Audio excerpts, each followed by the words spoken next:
Listo. Hola Josefina, ¿cómo va? Hola Gui, ¿cómo andas? Hola al resto de la gente que nos está viendo. Como para esta semana nuestra lectura era Eco Translation, un texto que escribimos con Josefina. Nos pareció interesante, divertido tener esta charla con un poco del detrás de escena de ese artículo que va transcurriendo y desarrollándose a lo largo del tiempo y de eso un poco vamos a hablar hoy. ¿Te acordás de dónde sale nuestra idea para escribir ecotraducción? Bueno, la idea original empezó en un grupo de investigación que estábamos en 2009 y 2010 bueno, el grupo era sobre ecocrítica. Nosotros, para adaptarlo a la traducción, empezamos a relacionar la ecocrítica con la traducción, y de ahí bueno, nació este término. Acuñamos este término y es, bueno, un concepto, digamos, que está desarrollado en el texto que van a leer ahora. Cuando nosotros pertenecíamos a este equipo y trabajábamos el análisis de textualidades literarias desde la literatura y no desde la traducción literaria. Pero a la vez nosotros que estábamos en la cátedra, bueno, tenemos nuestro corazón en la traducción literaria y tuvimos la oportunidad ahí de cuando se iba a publicar un volumen de nuestros hallazgos como equipo, de unir traducción y crítica literaria, y bueno, y este fue el resultado. Eh, es, y esto fue el libro, el libro aquel salió en 2010, más o menos, ¿no? Que Sí, fue cuando por primera vez acuñamos el término. y de ahí, a partir de ese momento, bueno, fue evolucionando, por supuesto, como todo texto, porque son ideas y las ideas evolucionan. Entonces fuimos reescribiendo, digamos, ese texto, que en un principio era bastante largo, lo fuimos reduciendo después lo tradujimos al inglés, y al hacer una autotraducción lo cambiamos bastante. Entonces nos quedó un texto distinto en inglés, y finalmente lo retradujimos al español hace poco para una publicación futura que va a ser pronto, en breve, el libro de nuestro equipo de investigación actual. Básicamente salió en 2010, se presentó con cambios e ideas en 2015 en Nueva York, en inglés, y este año, en 2020, va a salir, bueno, la última versión de aquel, del germen de lo que pensamos cuando desarrollamos esto. ¿Qué buscábamos específicamente en ese momento? Yo creo que era unir, como digo, los estudios de traducción y los estudios ambientales, y pensar en la transmisión de valores ecológicos o protoecológicos a través de la traducción, ¿no? Exacto, y a través, bueno, pensando esto de cómo se transmite ideología a través de la literatura, por supuesto que se transmite ideología a través de la traducción de literatura. Entonces, la idea era esta ecotraducción, que, bueno, consta de 3 puntos que ahora vamos a explicarles, eh, para poder plasmar esta idea que dice Guille de hacer que se transmitan valores ecológicos a través de un texto traducido. Y fundamentalmente alentar otro debate o un debate desde un lugar novedoso sobre temas ambientalistas, ¿no? Y a la vez discutir otra forma en la que se puede abordar la traducción, que quizás hasta el momento no se había considerado. y que nos da muchísimo gusto que desde entonces sí hay un movimiento de críticos y de analistas de la traducción que están tomando los conceptos de ecotraducción para llevar a cabo sus propios análisis, ¿no? Exacto. Y bueno, como dice Guilla, estamos contentos de que haya aprendido en otros autores e investigadores y bueno, en su primer momento, digamos, en el artículo original, partimos desde tres puntos de vista, digamos: el histórico, el de traducción, perdón, Literario. y el de la ecocrítica. Pensando en el histórico, nos remitimos a la Biblia, ¿no? Y cómo la tradición judeocristiana, a través de los libros del Antiguo Testamento, marcan desde el Génesis una idea de superioridad humana sobre la naturaleza, ¿no? Esta posibilidad del hombre, y el hombre masculino, hombre, de ser creado porque se le iba a dar la potestad de nombrar a las cosas. Y al nombrarlas, poseerlas, ¿no?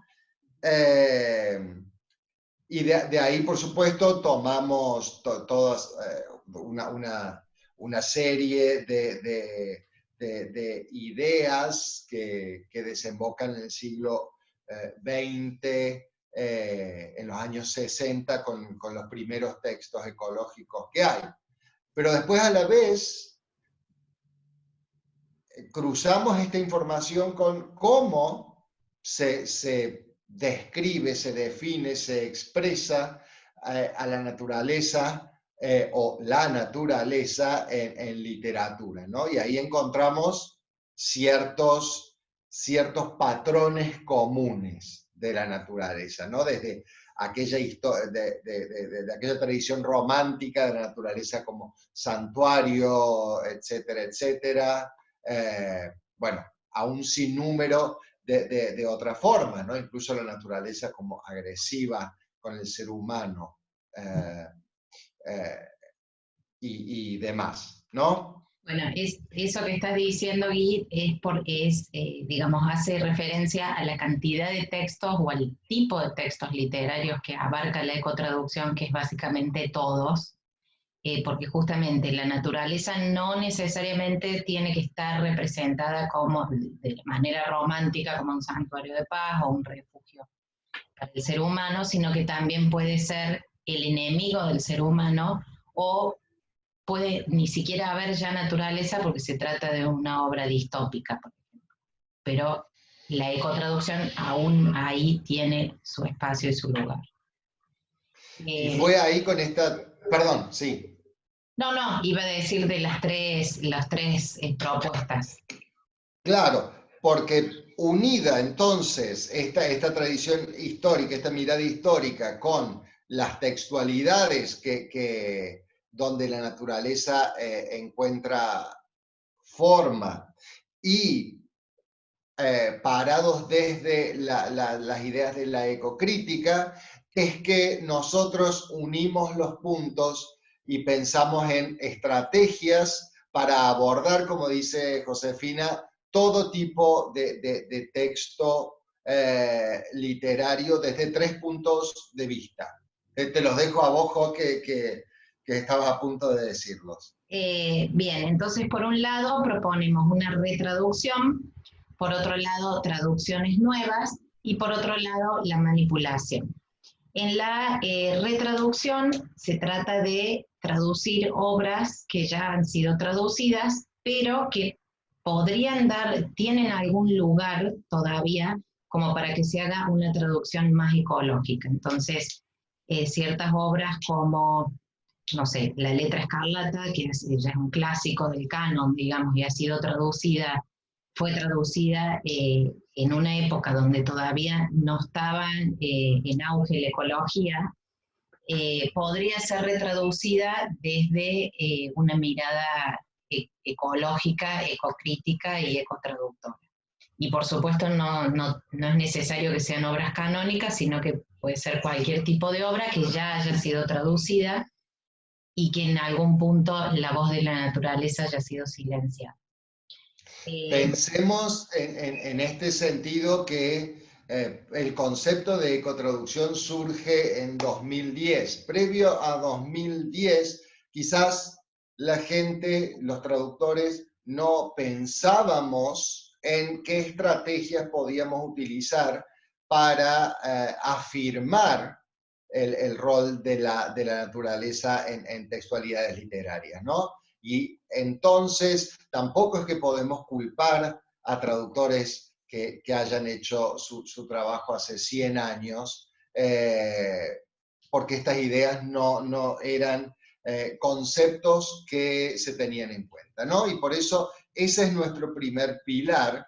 Y el segundo es la traducción. Hay muchos textos que tienen valores ecológicos que la crítica durante mucho tiempo dejó de lado, a los que no atendió, en los que no pensó, y pensamos nosotros que como la literatura tiene el poder de crear pensamiento, crear ideas, llevar una agenda política, tal vez con una mirada desde la ecotraducción se pueden ofrecer nuevos textos, nuevas obras para que ingresen al sistema literario, bueno, del idioma que se trate, ¿no?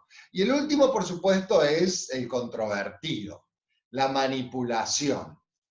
Exacto, bien, la manipulación propone intervenir los textos como traductores, ¿no es cierto?, de manera directa para transformarlos en textos ecológicos, aun cuando no lo sean. Cuando el texto de partida no sea un texto que contenga la voz de la naturaleza y valores ecológicos. Entonces, bueno, ese es el controvertido, como dice Guille, porque por supuesto siempre está el tema de la fidelidad al texto de partida y bueno, demás. Pero convenimos con Guille que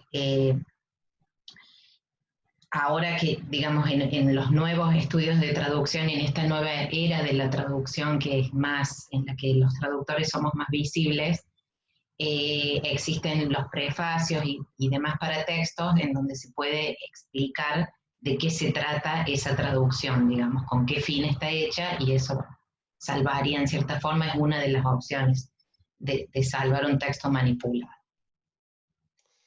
Porque fundamentalmente creemos que en general la voz de la naturaleza, porque a diferencia de otros subgrupos culturales, la naturaleza no tiene una voz propia para expresarse, merece ser atendida y merece ser representada con la misma rigurosidad con la que representamos y presentamos en traducción a diversos subgrupos culturales, ¿no? Y bueno, y esas son las ideas, el detrás de cámara, el detrás de escena y las ideas que sustentan nuestro concepto de ecotraducción. Espero que haya servido y muchas gracias por estar viéndonos. Les dejamos un saludo y cualquier cosa estamos a su disposición para evacuar dudas sobre este texto. Adiós.